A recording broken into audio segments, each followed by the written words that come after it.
fire took the four-rotor bombs in Dayton on a February night in 1943, and the Atlantic went dark for the rest of the war.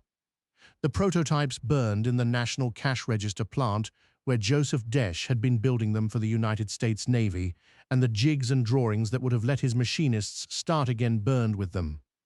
In the real war, those machines were late enough already. The first two, named Adam and Eve, did not run until June of 1943, and the British high-speed machines were also behind schedule. In this alternate timeline exploration, we examine what could have happened and why the real history unfolded differently. Understand what was at stake in a workshop in Ohio. On the February 1942, the U-boat arm had adopted the four-rotor M4 Enigma, and the key the Allies called Shark had kept Bletchley Park blind for 10 months. Hut 8 had only re-entered it in December 1942, and not by mathematics. On 30th October 1942, a boarding party took the Wetterkurzschlüssel and the Kurz signal heft out of the sinking UF 559 in the eastern Mediterranean. Lieutenant Tony Fasson and able seaman Colin Grazier drowned bringing the documents up. 2 men died so that a short-weather cipher could be read, and that stolen booklet, not any machine, was the crib that open Shark ciphers of that kind are replaced on a schedule. The Kriegsmarine issued a new short-weather cipher in early March 1943, and in the real war that cost Bletchley 10 days. Here there were no bombs coming to shorten the blackout. Colonel Hugh O'Donnell Alexander, running Hut 8, could state the problem precisely and could not solve it. The machines that would have brute-forced the fourth rotor were ash. The blackout that began in March had no end date. But the more dangerous half of the equation was not what the Allies had stopped reading. It was what the Germans had never stopped reading, and it would take the Admiralty 14 months to admit it. The German B-Dienst was reading Allied Naval Cypher No. 3 through 1942 and into 1943, and its naval section, directed by Wilhelm Tranau, was very good at it. Convoy routing signals, courses, speeds, rendezvous, diversions went out in a cipher the enemy could open. In the real war, this was a race in which both sides read each other, and the Allied side read faster. Now only one side read at all. Karl Donitz had taken over from Erich Raeder as Commander-in-Chief of the Kriegsmarine on 30 January 1943, and kept personal direction of the U-boat war, with Conter-Admiral Eberhard Gott running daily operations at BDU. Gott's patrol lines had always been an exercise in probability, long picket fences of boats drawn across an ocean where a convoy might pass. Tranau's decrypts turned the probability into arithmetic. Convoys HX-229 and SC-122 sailed in March. In the real war, they lost 22 ships between the 16th and the 20th, the worst convoy battle of the war, and the Admiralty afterward wrote that the Germans had come near to severing the connection between the New World and the Old. Here the patrol lines were not searching. They were waiting on the plotted track, at the plotted hour, and the escorts had no HF-DF fed sense of a pack assembling because the pack did not have to assemble. It was already there. The two convoys lost past 30 ships. 19 days in March took more tonnage than any month since the American coastal massacre of 1942. The Admiralty had to explain it. The explanation it chose was the second disaster. A board of inquiry sat, and it reached a conclusion that was reasonable, defensible, and wrong. The March losses were attributed to bad luck, to an unusual concentration of boats, and to German shore-based radio direction finding, which had genuinely improved. Cipher compromise was considered and set aside. Cryptographic services are institutionally reluctant to conclude that their own traffic is being read, because the conclusion indicts them, and because the evidence for it always looks like coincidence until it is overwhelming. In the real war, the Admiralty replaced Naval Cypher No. 3 with Cypher No. 5 in June 1943, and that single administrative act did as much for the convoys as any weapon. Here the replacement was deferred while the board sat, then deferred again while the new tables were printed and distributed to hundreds of ships on 4 oceans. Tranau's section went on reading. The Casablanca Conference of January 1943 had named the defeat of the U-boat the first charge on Anglo-American resources, and the Atlantic Convoy Conference in Washington that March had redrawn the escort map, giving the British and Canadians the North Atlantic run and the Americans the tanker routes to the Caribbean and the Mediterranean. Those decisions stood. But the response to March was to lengthen convoy cycles and thin the North Atlantic run, concentrating escorts on fewer, larger convoys. It was defensible husbandry. It also meant that when a convoy was found, more of the war's cargo was inside it. ONS-5 sailed from Liverpool on 21 of April 1943 with 43 merchantmen and escort group B-7 under Commander Peter Gretton in HMS Duncan. Everything the Allies had learned was in that formation. 10-centimeter ASV Mark III radar the Germans could not detect. Shipborne HFDF that turned a U-boat's contact report into a bearing.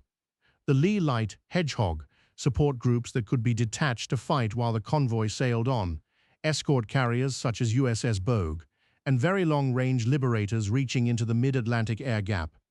None of it was imaginary here. All of it was real, and all of it was insufficient. Groups Fink and Amsel were placed on the convoy's actual track.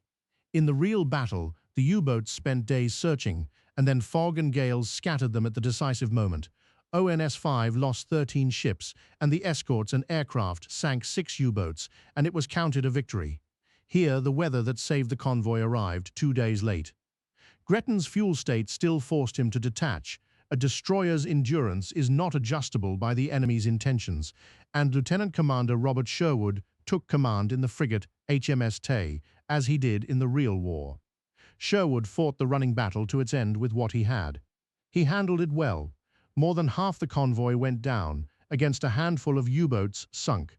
Escort Group B-7 came into St. John's with its ships damaged, its crews spent, and its confidence in the new equipment intact and irrelevant. The equipment worked.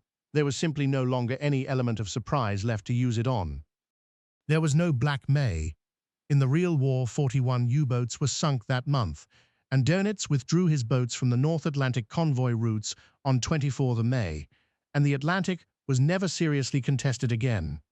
Here, the exchange rate never turned. Sinkings held above 750,000 tons a month through the summer. The number that mattered was not the tonnage sunk, but the difference between two curves. American yards delivered over 19 million deadweight tons of merchant shipping in 1943. The year construction first outran sinkings by a wide margin, and Liberty ships came off the ways at record rates here as well. The shipyards were untouched by any of this. But for the first time since 1942, the loss curve stayed above the launching curve, and it stayed there month after month.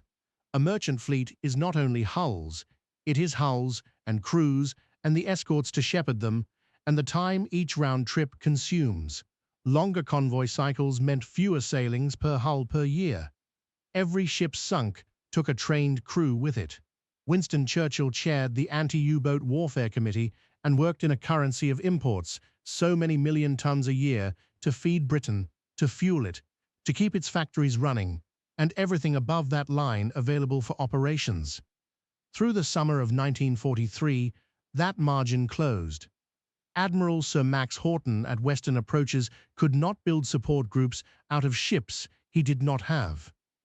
Admiral Ernest J. King, arbiter of American escort and shipping priorities, was allocating a resource that was shrinking while the demands on it grew. Nobody lost the Battle of the Atlantic in a single engagement. The arithmetic simply stopped working, and everything downstream of the arithmetic began to give. Operation Bolero was the American buildup in Britain, and it was the precondition for everything: divisions, and then the shipping to keep those divisions supplied across 3,000 miles of water every day for as long as the campaign lasted. An invasion is not an event. It is a pipeline, and the pipeline runs on hulls. At Quebec in August 1943, the planners could not show the shipping. In the real war, that conference agreed the 1 May 1944 date for Overlord, confirmed at Tehran that November. Here the staffs presented the assault lift, the follow-up divisions, the sustainment tonnage, and the escort strength required to move all of it against a U-boat force that had not been driven from the sea lanes, and the figures did not close. Not by a margin that argument could bridge. Overlord was deferred to the autumn of 1944. Joseph Stalin had been pressing for the Second Front since 1942, and at Tehran he pressed again, with the Red Army carrying the land war and the arithmetic of casualties on his side of the table. He was told about tonnage. The winter's losses made the autumn date impossible in turn, and Overlord went to the spring of 1945. Resources went where they could still be used: the Mediterranean, where the fighting was already ashore, and the supply lines were shorter, and the bomber offensive, which required airfields in England rather than a bridge across the Atlantic. Both consumed effort. Neither put an Anglo-American army in France. And in the East, the war went on being fought by the people who had been fighting it.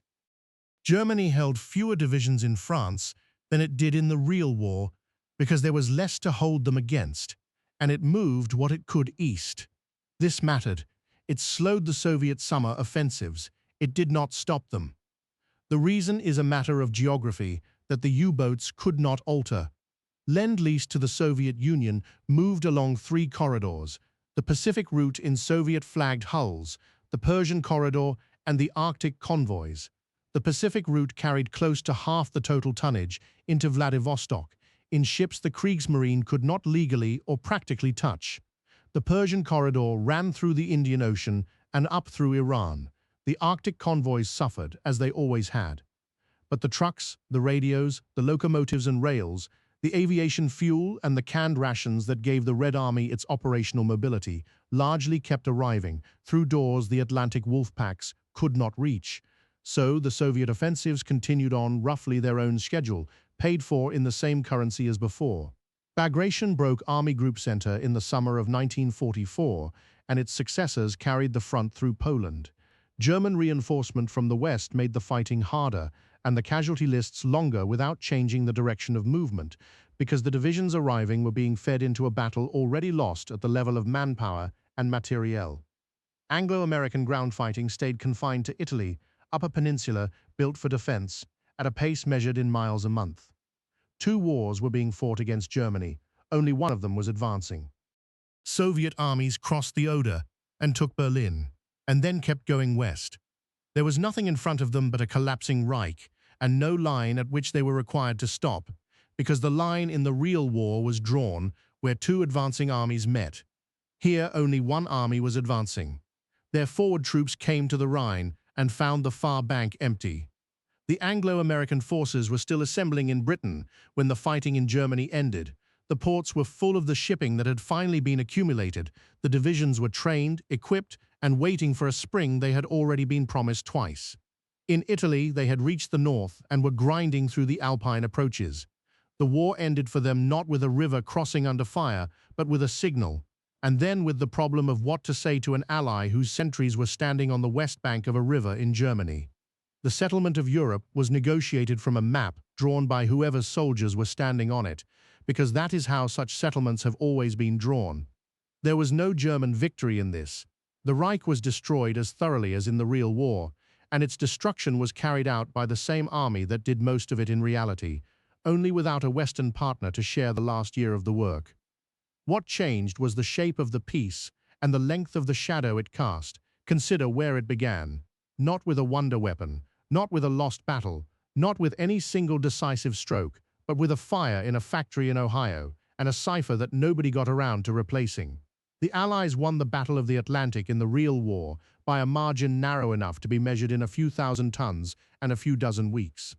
It is worth remembering how much of the map of the second half of the 20th century rested on a stolen weather booklet, two men who drowned retrieving it, and a set of machines that happened to be finished in time.